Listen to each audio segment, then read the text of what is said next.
Live from downtown Detroit, Local 4 News at 6 starts now. Congresswoman Rashida Tlaib and Ilhan Omar addressed the public after being barred from visiting Israel. All I can do as my city's granddaughter, as the granddaughter of a woman who lives in occupied territory, is to elevate her voice by exposing the truth the only way I know how. As my Detroit public schools teachers taught me, by humanizing the pain of oppression. More of their reaction to President Trump's unprecedented request.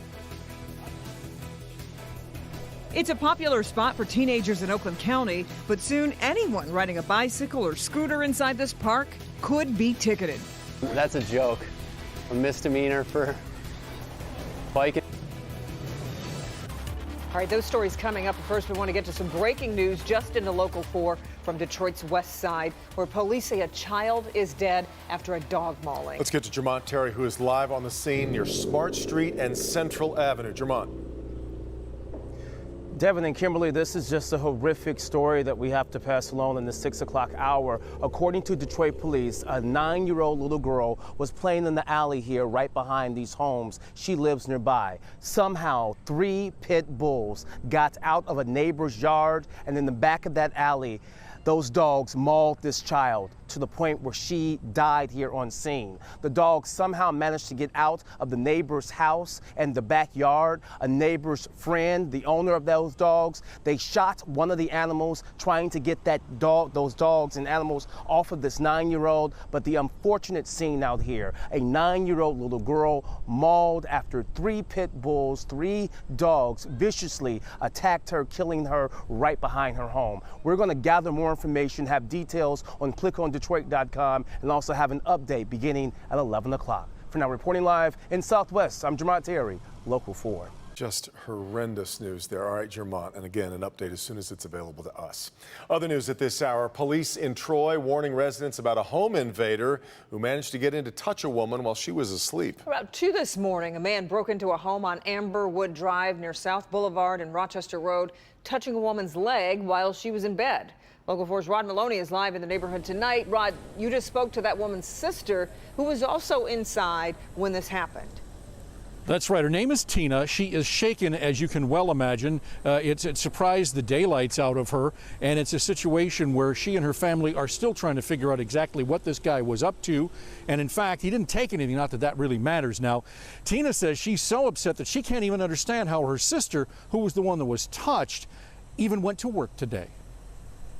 She was the one that woke us all up and was screaming for my parents, and I woke up from her screams.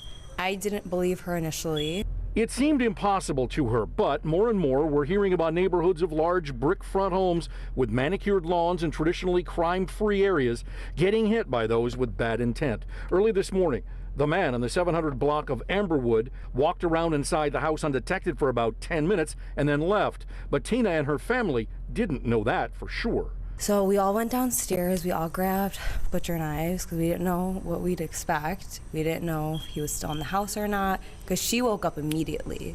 Right when he touched her, that's when she woke up. The family does have surveillance cameras, and a quick look while police were on their way showed the shadowy figure moving around the house, even looking at Mom sleeping on the couch. And once he saw that she was sound asleep, just went upstairs. Like it was like his own home. Was just so disturbing and disgusting. Troy police say they want to catch this guy. They don't know what he wants or what he's up to. So everyone is on notice tonight, says Sergeant Megan Lehman. Lock your doors, surveillance cameras can help, alarm systems can help, dogs can help, but certainly the first step is locking your doors and windows. Now, this guy, who was described as between 18 and 25 years old, tall and thin, wearing a white shirt, was able to get out the back of the house and out the back of the neighborhood. Warren PD brought in their K-9 unit, went looking for him, could not find him. But the bottom line here is that everybody is on notice tonight. Make sure those doors and windows are locked. The family here is getting a surveillance, and not only the surveillance system, but also an alarm system. Reporting live in Troy, Rod Maloney, Local 4. All right, Rod. Congresswoman Rashida Tlaib of Michigan travels to Minneapolis to stand with her colleague from Congress, Ilhan Omar. You'll, of course, recall both women were initially told they could go to Israel, then denied entry. Later, Tlaib was allowed to enter to see her grandmother, but decided not to go. Mara McDonald live in the newsroom now with a closer look at how these two are reacting to President Trump's pretty unprecedented request here, Mara. Hi, Devin. You know, they had a press conference in Minneapolis late this afternoon, and both women railed against President Trump, Prime Minister Netanyahu, as well as the state of Israel. All I can do as my city's granddaughter, as the granddaughter of a woman who lives in occupied territory, is to elevate her voice by exposing the truth the only way I know how. Both Tlaib and Omar support what's called BDS, which stands for Boycott, Divestment, and Sanctions Against Israel. In addition, Omar has been roundly criticized for repeating anti-Semitic tropes. Despite that, Israel's initial reaction was to allow them in because they're United States congresswomen, something Prime Minister Netanyahu decided against late last week. The decision to ban me and my colleagues, the first two Muslim American women elected to Congress, is nothing less than an attempt by an ally of the United States to suppress our ability to do our jobs as elected officials. The two accepted a trip through a nonprofit led by a Palestinian lawyer and were supposed to leave this past Sunday. Tlaib wrote a letter to the Israeli government citing her desire to see her grandmother who lives in the West Bank. Israel relented. Then Tlaib said she wouldn't go because of Israel's, quote, oppressive conditions. Tlaib detailing what she says she's experienced on prior trips to the West Bank in the past. I remember shaking with fear when checkpoints appeared in the small village of Beit Or el-Foka, tanks and guns everywhere. I remember visiting East Jerusalem with my then husband and him escorted off the bus, although he was a United States citizen, just so security forces could harass him. Back here live, both the president as well as Congresswomen Tlaib and Omar have been on Twitter for the past week, both or all, giving their opinion on where they think stand. Some of the things that have been said have been fairly inflammatory. As of tonight, no word out of the president. We're live in the newsroom. I'm Mara McDonald, Local 4. Okay, Mara.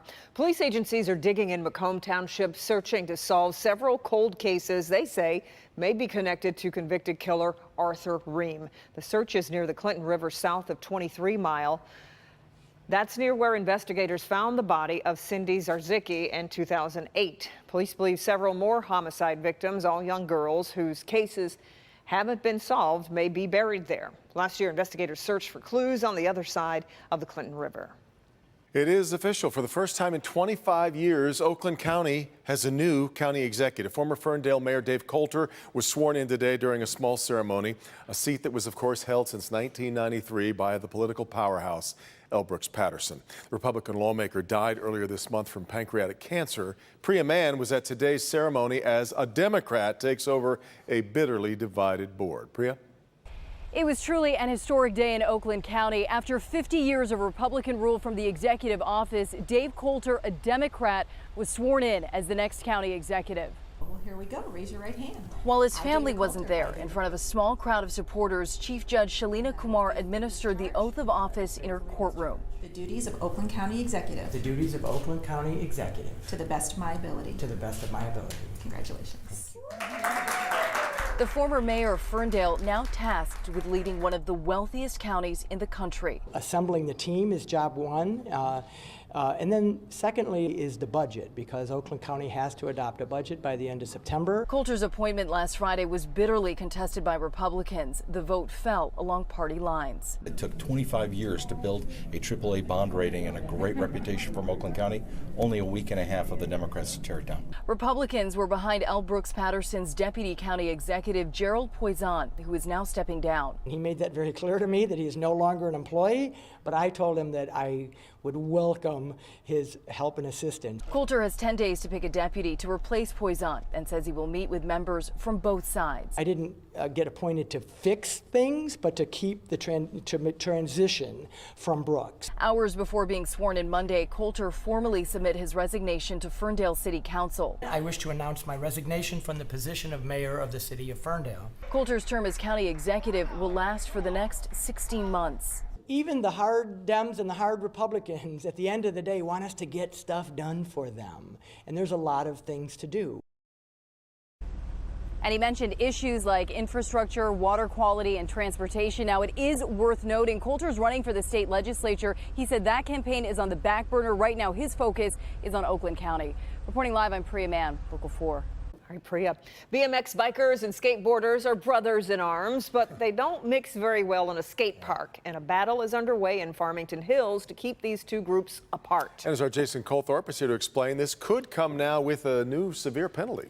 Yeah, it really could. And imagine being a 15-year-old kid wanting to do some tricks on your bike in the local skate park, breaking the rules knowingly.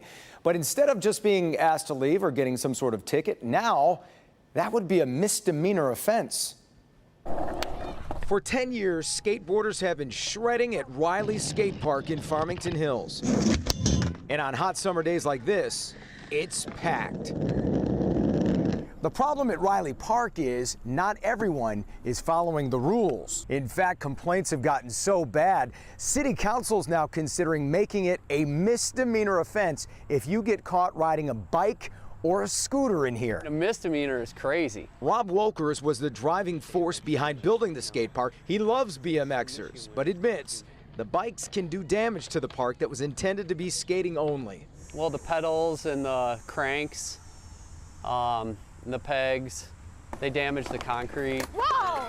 But mostly, Good one. it's dangerous. It's scary when they're here because they're big and they're fast and you can't hear them. I've seen a lot of near collisions. You get hit by a bike, it's gonna hurt. And if you're 7, it's gonna hurt a lot more. Wolkers is frustrated because skaters have gotten tickets for trespassing at the park during hours it was supposed to be open, and bikers do not. His answer is enforce all the rules, but not if it comes with such a stiff penalty. When I found out that it was a misdemeanor, or potentially would be a misdemeanor, I said, then forget it. Let them ride, because that's stupid. The City Council voted 4-2 to move this ordinance along, and with one council member not being present, but they'll vote next Monday to make it official. And I spoke to Councilman Randy Bruce today, who thinks, yeah, it's heavy-handed. He will vote against it, but he thinks it's going to have the votes to pass, and this will be a misdemeanor. It's incredible. And I guess you can't sort of just give it over to bikes every once in a while, exclusively to bikes, because that goes back to they damage the park. Apparently. Damage the park, and they said, hey, if you're skateboarding somewhere else, they usually get the line, hey, this is why we built the skate park. Go use the park. That's true. All right, thanks, Jason. New at 6. Temperature is going to be diving tonight, but it is what we're going to see on Thursday that'll grab your attention. We'll look at all that next.